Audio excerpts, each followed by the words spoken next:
Welcome back, everyone. How are you guys doing? All right, guys, today we're going to talk about laminated countertop.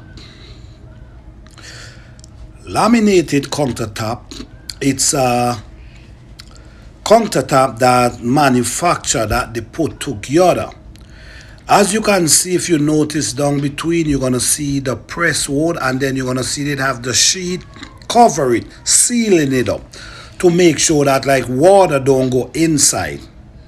But as you see on the screen there, you see the piece where the sink cut out. That's where you have problems, where the sinks cut out and where you join them.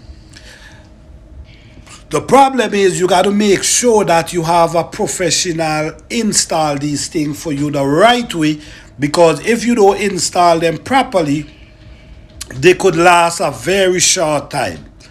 Around the sink, you got to make sure it well installed and it well sealed up. And because you're using water continuously, you will have to keep sealing it over and over and make sure that it always seal. Why you got to make sure it always seal? Because what happened, you could have your cabinet and water keep seeping in by the side of the sink and start swelling the countertop itself. Now the countertop start getting destroyed. Even the cabinet underneath, these cabinet underneath could be getting destroyed at the same time.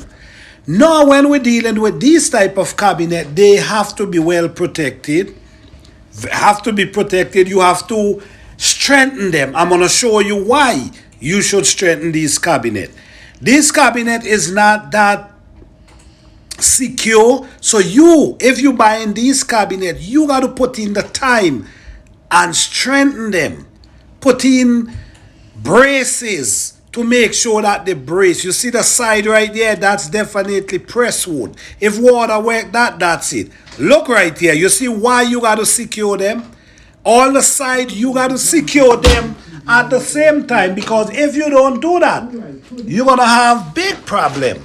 So it's no problem using the laminated or these cabinet. You just got to do the extra to make sure you secure them, seal them properly. This kind of material is not really for long-term investment, but sometimes people just have what they have and you use whatever you can. Sometimes this is what you could afford, so you just go with it. But this is important.